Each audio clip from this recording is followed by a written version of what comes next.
പവിത്രത്തിൻ്റെ ഇന്നത്തെ എപ്പിസോഡിലേക്ക് എല്ലാവർക്കും സ്വാഗതം. വീഡിയോ ആദ്യമായി കാണുന്നവരാണെങ്കിൽ സപ്പോർട്ട് ചെയ്ത് സബ്സ്ക്രൈബ് ചെയ്ത് ലൈക്ക് ചെയ്യാൻ മറക്കല്ലേ.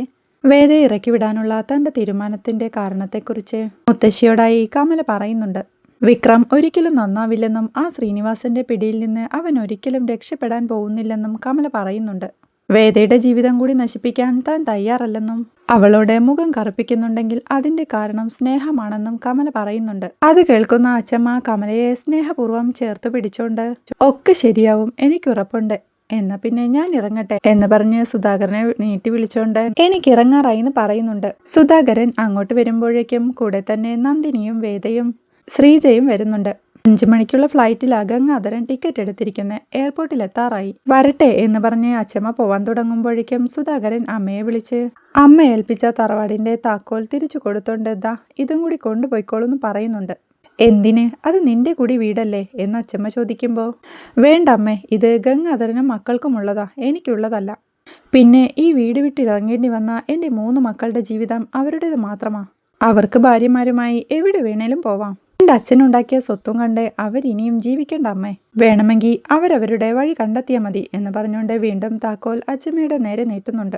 അച്ചമ്മ അപ്പോൾ കമലയോടായി, കമലെ, നീയെങ്കിലും ഒന്ന് പറ എന്ന് പറയുന്നുണ്ട്. അമ്മേ, ഞാൻ ഇത്രയും കാലം ആ ഇഷ്ടത്തിനനുസരിച്ച് ജീവിച്ചിട്ടുള്ളൂ. ഈ പ്രായത്തിൽ ഇനി മാറാൻ വയ്യ അമ്മേ. അത് തെറ്റാണെങ്കിലും ശരിയാണെങ്കിലും എന്ന് കമല തീർത്ത് പറയുമ്പോഴേക്കും സുധാകരൻ ആ താക്കോൽ അമ്മയുടെ കയ്യിൽ കൊടുക്കുന്നുണ്ട്. അച്ചമ്മ അത് വാങ്ങിക്കൊണ്ട്, സുധാകര, നിനക്ക് ആ തറവാടും സ്ഥലവും വേണ്ടെന്ന് വെക്കാം, പക്ഷേ അതാർക്ക് കൊടുക്കണമെന്ന് ഞാൻ തീരുമാനിച്ചോളാം എന്ന് പറഞ്ഞ് എല്ലാവരോടും യാത്ര പറഞ്ഞ് അച്ചമ്മ അവിടെ നിന്ന് പോകുന്നുണ്ട്. പിന്നീട് വിക്രവും കൂട്ടുകാരും ശ്രീനിവാസൻ സാറിന്റെ വീട്ടിലെത്തിയിരിക്കുന്നതാണ് കാണിക്കുന്നത്. അയാൾ എത്ര വലിയ ആളായാലും നമുക്കെന്താടാ, നമ്മൾ അതിലും വലിയ എത്ര പേരെ കണ്ടിരിക്കുന്നു. ആരായാലും നിലവിട്ട് കളിച്ച ആ കളി കണ്ടു നിൽക്കണോ ഞാൻ എന്ന് ശ്രീനി സാർ പറയുമ്പോഴേക്കും ഇപ്പോഴത്തെ അവസ്ഥയിൽ അങ്ങനെ എടുത്തുചാടി ഒന്നും ചെയ്യേണ്ടെന്നാ എൻ്റെ അഭിപ്രായം എന്ന് ശ്രീനി സാറിൻ്റെ ഭാര്യ പറയുന്നുണ്ട്. എന്നിട്ട് വിക്രത്തോടായി, വിക്രം, കാര്യത്തിൽ ശ്രീനിവാസനും വാസവനും 2 പാർട്ടിക്കാരായിരിക്കും. എന്ന ഭരണത്തിൽ ഇവർ കൂട്ടുകക്ഷിക്കാരല്ലേ? ഇന്നലെ ശ്രീനിയേട്ടനെ പാർട്ടി സെക്രട്ടറി വിളിച്ച് പറഞ്ഞത് എന്താണെന്ന് ചോദിച്ചു നോക്കിയേ എന്നവർ പറയുമ്പോൾ, എന്താ സാറെന്ന് വിക്രം ചോദിക്കുന്നുണ്ട്. അതൊക്കെ അതിൻ്റെ മട്ടിന് നടക്കും, നീ വിട്ടേക്ക് ശ്രീനി സാർ പറയുമ്പോഴേക്കും, വാസവനും നീയുമായുള്ള കാര്യത്തിൽ അനങ്ങിപ്പോവരുതെന്ന് ശ്രീനിയേട്ടനോട് സ്ട്രിക്റ്റായി പറഞ്ഞിരിക്കുക എന്ന് ശ്രീനി സാറിന്റെ വൈഫ് പറയുമ്പോഴേക്കും, അതൊന്നും നീ കാര്യമാക്കണ്ട വിക്രം. പാർട്ടിക്ക് ഇലക്ഷനും വിജയവും അധികാരവും മാത്രമാണല്ലോ പ്രധാനം. നിനക്കൊരു പ്രശ്നം വരുമ്പോൾ എനിക്ക് നോക്കിയിരിക്കാൻ പറ്റുമോ?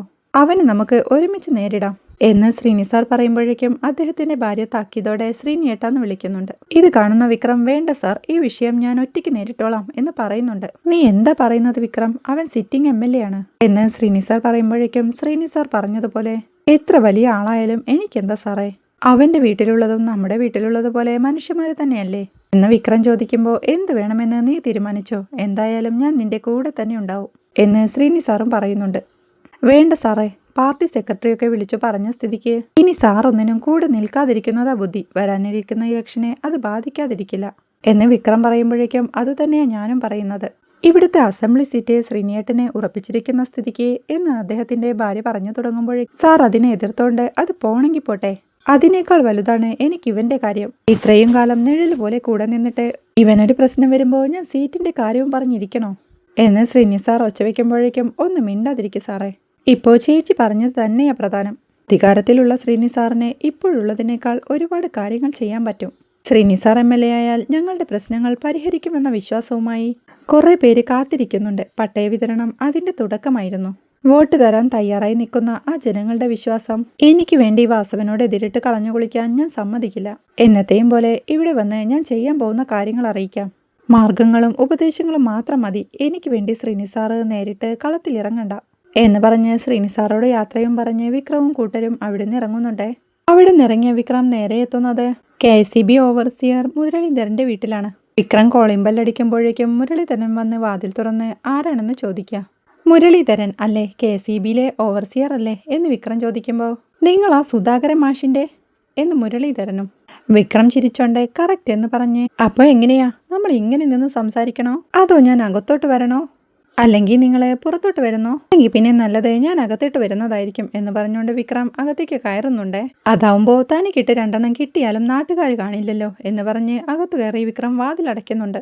ആകെ ടെൻഷനോടെ നിങ്ങൾ എന്താ ഈ കാണിക്കുന്നതെന്ന് മുരളീധരൻ ചോദിക്കുമ്പോഴേക്കും കാണിക്കാൻ പോകുന്നല്ലേ ഉള്ളൂ മുരളീധര എന്ന് പറഞ്ഞ് മുരളീധരനെ ചേർത്ത് പിടിച്ചോണ്ട് തൻ്റെ ശരിക്കുള്ള നാട് എവിടെയാണെന്നാ പറഞ്ഞ് മാവേലിക്കര എന്ന് മുരളീധരൻ പറയുമ്പോൾ കൊള്ളാം, മാവേലിക്കര മുരളീധരൻ. ഒരു ഓവർസിയറേക്കാൾ ഒരു കഥാപ്രസംഗം നടത്തുന്ന ആൾക്ക് പറ്റിയ പേരാണല്ലോ. അപ്പോ ഭാര്യയും കുട്ടികളും ഒക്കെ അവിടെയാണല്ലേ എന്ന് വിക്രം ചോദിക്കുമ്പോഴേക്കും തനിക്ക് എന്താ വേണ്ടതെന്ന് മുരളീധരനും പറയാം എന്ന് പറഞ്ഞുകൊണ്ട് അവിടെയുള്ള സോഫയിലേക്ക് ഇരുന്നുകൊണ്ട് അതിനു മുന്നേ ഞാനൊന്ന് ചോദിക്കട്ടെ, ഭാര്യയ്ക്ക് ജോലിയുണ്ടോ, എവിടെയാന്ന് വിക്രം ചോദിക്കുന്നുണ്ട്. ഉണ്ടെന്നും അത് നാട്ടിലെ ഒരു സഹകരണ ബാങ്കിലാണെന്നും അയാളും. MLA വാസവന്റെ പാർട്ടി ഭരിക്കുന്ന സഹകരണ ബാങ്കിൽ അല്ലേ? ആ ബാങ്കിലല്ലേ 2 കോടിയുടെ അഴിമതി ആരോപണം നടന്നത്? അതിൽ തന്റെ ഭാര്യ ശാരദ മുരളീധരൻ ആദ്യത്തെ പ്രതിപട്ടികയിൽ ഉണ്ടായിരുന്നല്ലോ. കോടതിയിലെത്തിയപ്പോഴേക്കും എങ്ങനെയാ പേര് അപ്രത്യക്ഷമായത്? വാസവന് വേണ്ടി പണം വകമാറ്റിക്കൊടുത്തതിന്റെ ഗുണം അല്ലേ മുരളീധര? അതൊക്കെ പോട്ടെ, അതൊക്കെ തന്റെ കാര്യം. ഇവിടെ പോലീസും പ്രതിപക്ഷവും ഒക്കെ ഉണ്ടല്ലോ, അതൊക്കെ അന്വേഷിക്കാം. ഞാൻ വന്നതേ വേറൊരു കാര്യം പറയാനാ. ഇന്ന് രാത്രി ഞാൻ തന്റെ വീട്ടിലേക്കുള്ള കറണ്ട് കണക്ഷൻ ഓഫ് ചെയ്യുകയും വീട്ടിലെ വാട്ടർ ടാങ്കിൽ വിഷം കലക്കുകയും ചെയ്യുന്നു എന്ന് വിചാരിക്കുക. ഇത്തരം കാര്യങ്ങളെ വെടിപ്പായിട്ട് ചെയ്യാനുള്ള പിള്ളേരെ നമ്മുടെ കയ്യിൽ എല്ലാ ജില്ലകളിലും ഉണ്ടേ. അപ്പോൾ നമുക്ക് ആദ്യം അതങ്ങ് ഏർപ്പാടാക്കാം. എന്നിട്ട് അവിടെ നിന്നുള്ള ദുരന്ത വാർത്ത ഇങ്ങോട്ട് വരുന്നത് വരെ നമുക്ക് മുഖത്തോട് മുഖം നോക്കിയിരിക്കാം. എന്താ എന്ന് വിക്രം ചോദിക്കുമ്പോഴേക്കും ദേ വീട്ടിൽ കയറി വന്ന് പോക്കിത്രയും കാണിക്കരുത്, ഞാൻ പോലീസിനെ വിളിക്കുമെന്ന് മുരളീധരൻ ഒച്ച വയ്ക്കുന്നുണ്ട്. വിക്രം ചിരിച്ചോണ്ട് താനോ? ഞാനിവിടെ തൻ്റെ മുന്നിൽ ഇങ്ങനെ ഇരിക്കുമ്പോഴോ? എന്നാലേ താൻ അതൊന്ന് ചെയ്യ്, ഞാനൊന്ന് കാണട്ടെ എന്ന് വിക്രം പറയണ കേട്ട് പരങ്ങലോടെ നിൽക്കുന്ന അയാളോട് വിളിക്കടോ എന്ന് പറഞ്ഞുകൊണ്ട് വിക്രം എണീറ്റുണ്ട്. എന്താ വിളിക്കുന്നില്ലേ? എന്നാ പിന്നെ ഞാൻ എനിക്ക് വിളിക്കാനുള്ളവരെ വിളിക്കാം. സ്കൂള് വിടാനുള്ള നേരമായി. വീട്ടിലേക്ക് വരുന്ന വഴി നിന്റെ മകൻ അടുത്തുള്ള കവലയിലിറങ്ങി ഇടവഴിയിലൂടെ ഒറ്റയ്ക്കല്ലേ നടന്നു വരിക. അവന് നമുക്കങ്ങ് പൊക്കാം എന്തേ എന്ന് ചോദിച്ച് തൻ്റെ മൊബൈലെടുത്ത് വിക്രം തൻ്റെ കൂട്ടാളികളെ വിളിക്കുന്നുണ്ട്. എടാ വിക്രമാ, ആ പഴക്കുളം ജംഗ്ഷനിൽ സ്കൂൾ ബസ് ഇറങ്ങിയിട്ടെ പൂന്തല വീട്ടിൽ ദേവീക്ഷേത്രത്തിൻ്റെ വടക്കുള്ള വഴിയിലൂടെ ഒരു പയ്യൻ നടന്നു വരും. അക്ഷത എന്ന പേര് അല്ലേ എന്ന് വിക്രം മുരളീധരനോടായി ചോദിക്കുമ്പോഴേക്കും പ്ലീസ് സാർ അങ്ങനൊന്നും ചെയ്യരുത് എന്ന് മുരളീധരൻ പറയുമ്പോഴേക്കും 1 മിനിറ്റ് എന്നും പറഞ്ഞ് വിക്രം മൊബൈൽ മാറ്റിക്കൊണ്ട് എന്താ പറഞ്ഞെന്ന് മുരളീധരനോടായി ചോദിക്കുന്നുണ്ട്. അരുത്, ഒന്നും ചെയ്യരുത്, ഒന്നും ചെയ്യരുത് എന്ന് മുരളീധരൻ പറയുമ്പോഴേക്കും ഒന്നും ചെയ്യാൻ പാടില്ല അല്ലേ? എന്നാ പിന്നെ ഞാൻ ചോദിക്കുന്നതിനൊക്കെ ഉത്തരം പറയണം എന്ന് വിക്രം പറയുമ്പോഴേക്കും പറയാമെന്ന് മുരളീധരനും സമ്മതിക്കുന്നുണ്ട്. എത്ര ദിവസമായി എൻ്റെ വീട്ടിൽ കറണ്ട് പോയിട്ട്? 3-4 ദിവസമായെന്ന് അയാളും. ഞങ്ങൾ ബില്ലടയ്ക്കാതിരുന്നിട്ടുണ്ടോ? ഇല്ലെന്ന് അയാളും. അപ്പോൾ KSEB കട്ട് ചെയ്തതല്ല, ഞങ്ങളുടെ വീട്ടിലും കുഴപ്പമൊന്നുമില്ല അല്ലേ? ഇല്ലെന്ന് അയാൾ സമ്മതിക്കുമ്പോഴേക്കും പിന്നെന്താ കുഴപ്പമെന്ന് വിക്രമും. അവിടേക്കുള്ള ഫ്യൂസിലെ റോബോട്ട് ഫീസ് കട്ട് ചെയ്തിരിക്കുകയാണ് എന്നയാൾ പറയുമ്പോൾ എൻ്റെ അച്ഛൻ സുധാകരൻ മാഷെ ഓഫീസിൽ പരാതിയുമായിട്ട് വന്നതല്ലേ, എത്രയും പെട്ടെന്ന് ശരിയാക്കേണ്ടതാണല്ലോ അല്ലേ? വിക്രം ചോദിക്കുമ്പോഴേക്കും അതെ എന്ന് അയാളും. എന്നിട്ട് എന്താ അത് ശരിയാക്കാത്തത് എന്ന് വിക്രം ചോദിക്കുമ്പോൾ ഷോർട്ട് ബുക്കിൽ റെഡിയാക്കിന്ന് എഴുതിയാൽ മതിയെന്ന് ഞാൻ പറഞ്ഞു എന്ന് മുരളീധരൻ പറയുമ്പോഴേക്കും ആര് പറഞ്ഞിട്ടെന്ന് വിക്രമും. അത് വാസവൻ സാറ് എന്നയാൾ പറയുമ്പോൾ അതായത് ഒരു കുടുംബത്തെ വെളിച്ചം കെടുത്തി പീഡിപ്പിക്കുക അല്ലേ? ശരി, 3 ദിവസം എൻ്റെ വീട്ടിൽ വെളിച്ചം കെടുത്തിയതിന് പകരമായി ഇനി തൻ്റെ വീട്ടിൽ 3-4 ദിവസത്തേക്ക് വെളിച്ചം കെടാതിരിക്കട്ടെ. രാത്രി മുഴുവൻ എല്ലാ വിളക്കുകളും കത്തിച്ച് താനും തൻ്റെ ഭാര്യയും ഉറങ്ങാതെ തൻ്റെ മകനെ കാത്തിരിക്കണം. വിക്രം പറയുമ്പോഴേക്കും അയ്യോ സോറി, ഒന്നും ചെയ്യരുത്, എതിർക്കാൻ പറ്റാത്തോണ്ട് ഞാൻ സാറിനെ അനുസരിച്ചു പോയതാ, ഇപ്പൊ തന്നെ ശരിയാക്കി തരാം എന്നയാൾ പറയുമ്പോഴേക്കും ഇപ്പൊ തന്നെ എന്ന് വിക്രമും. ഏറിയാൽ 1/2 മണിക്കൂർ എന്നയാൾ സമ്മതിക്കുമ്പോഴേക്കും എന്നാ വേഗമാകട്ടെ എന്ന് വിക്രമും. അപ്പോഴേക്കും അയാൾ തൻ്റെ മൊബൈൽ എടുത്ത് ഓഫീസിലേക്ക് വിളിക്കുന്നുണ്ട്. അയാൾ വിളിച്ചു പറഞ്ഞതനുസരിച്ച് ലൈൻമാൻമാർ വന്ന് വിക്രമിന്റെ വീട്ടിലേക്കുള്ള കറണ്ട് റെഡിയാക്കുന്നുണ്ട്. ടെൻഷനോടെ മുരളീധരൻ വീണ്ടും വിളിച്ചു നോക്കുമ്പോഴേക്കും റെഡിയാക്കിയ കാര്യം ലൈൻമാൻമാർ പറയുന്നുണ്ട്. എല്ലാം റെഡിയാക്കിയിട്ടുണ്ടെന്ന് മുരളീധരൻ വിക്രത്തോടായി പറയുമ്പോഴേക്കും വിക്രം തൻ്റെ മൊബൈൽ എടുത്ത് അമ്മയെ വിളിച്ചു നോക്കുന്നുണ്ട്. അമ്മയെ വിളിച്ചിട്ട് കിട്ടാതാവുമ്പോഴേക്കും വിക്രം വേദയുടെ മൊബൈലിലേക്ക് കോൾ ചെയ്യുന്നുണ്ട്. നന്ദിനി ഡൈനിങ് ഹാളിലൂടെ നടന്നു വരുമ്പോഴാണ് അവിടെ ടീപ്പോയിലിരുന്ന് വേദയുടെ മൊബൈൽ റിങ് ചെയ്യുന്നത് കാണുന്നത്. വിക്രമാണ് വിളിക്കുന്നതെന്ന് കണ്ട നന്ദിനി ഇവൻ എന്തിനായി ഇപ്പോൾ വേദയെ വിളിക്കുന്നത്, കട്ട് ചെയ്തേക്കാം എന്ന് പറഞ്ഞുകൊണ്ട് കട്ട് ചെയ്യാനായി തുടങ്ങുമ്പോഴേക്കും വേദ അങ്ങോട്ട് വരണ കണ്ട് നന്ദിനി വേഗത്തിൽ തന്നെ അവിടെ ഇരുന്ന ഫ്ലവർ വേസ് എടുത്ത് നോക്കുന്നുണ്ട്. വേദ വന്ന കോൾ എടുക്കുമ്പോഴേക്കും വീട്ടിലെ കറണ്ട് ഉണ്ടോ എന്ന് നോക്കാനായി വിക്രം പറയുന്നുണ്ട്. വേദ ഫാനിന്റെ സ്വിച്ച് ഇടുമ്പോഴേക്കും ഫാൻ കറങ്ങണ കണ്ട് കറണ്ട് വന്നു വിക്രം എന്ന് പറയുമ്പോഴേക്കും ശരിയെന്ന് പറഞ്ഞ് വിക്രമും കോൾ കട്ട് ചെയ്യുന്നുണ്ട്. വിക്രം മുരളീധരനോടായി ഇപ്പൊ ഞാൻ പോകുന്നു, ഇനി ഇമാതിരി വേഷം കെട്ടുമായിട്ട് വന്നാ ഭീഷണിയായിട്ട് വരികയല്ല ഞാൻ ചെയ്യാ, മനസ്സിലായല്ലോ എന്നും പറഞ്ഞുകൊണ്ട് വിക്രം അവിടെ നിന്ന് ഇറങ്ങി പോകുന്നുണ്ടേ. ശ്രീജയും അങ്ങോട്ട് വരുമ്പോഴേക്കും ശ്രീജയെടുത്തി ദേ നോക്ക് വിക്രം കറണ്ട് ശരിയാക്കി എന്ന് പറഞ്ഞ് വേദ ഫാനിലേക്ക് ചൂണ്ടിക്കാണിക്കുന്നുണ്ട്. ഇതിഷ്ടപ്പെടാതെ കറണ്ട് ശരിയാക്കിയത് KCB-ക്കാരായിരിക്കുമെന്ന് നന്ദിനിയും. കറണ്ട് വന്നൊന്ന് വിളിച്ചു പറഞ്ഞത് വിക്രമല്ലേ, അപ്പോ വിക്രം ഇടപെട്ടിട്ടായിരിക്കുമല്ലോ എന്ന് വേദ പറയുമ്പോഴേക്കും അല്ല ഞാനൊരു കാര്യം ചോദിക്കട്ടെ, നമ്മൾ തമ്മിലിപ്പോ ഉടക്കിലല്ലേ, നിന്നെ ഇറക്കിവിടാൻ നോക്കിയതല്ലായിരുന്നു അവൻ, പിന്നെന്തിനാ അവൻ നിന്നെ വിളിക്കുന്നതെന്ന് നന്ദിനി ചോദിക്കുന്നുണ്ട്. അതായത് നന്ദിനിയെടുത്തി ഈ വിഘടനവാദികളും പ്രതിക്രിയാവാദികളും പ്രഥമ ദൃഷ്ട്യാ അകൽച്ചയിലായിരുന്നെങ്കിലും ഞങ്ങൾക്കിടയിലുള്ള അന്തർധാര വളരെ സജീവമായിരുന്നു എന്ന് കരുതിക്കോളുക എന്ന് വേദ പറയുമ്പോ എന്തോന്ന് എന്ന് നന്ദിനിയും അത് തന്നെ എന്ന് ചിരിച്ചോണ്ട് പറഞ്ഞ് വേദ പോകുമ്പോഴേക്കും പുറകെ തന്നെ ശ്രീജേടത്തിയും നാണത്തോടെ ചിരിച്ചോണ്ട് പോകുന്നുണ്ടേ. ഇതെല്ലാം കണ്ട് എന്നാലും എന്താ അവൾ പറഞ്ഞിട്ട് പോയേ എന്ന് സംശയത്തോടെ നന്ദിനിയും അവിടെ നിൽപ്പുണ്ട്.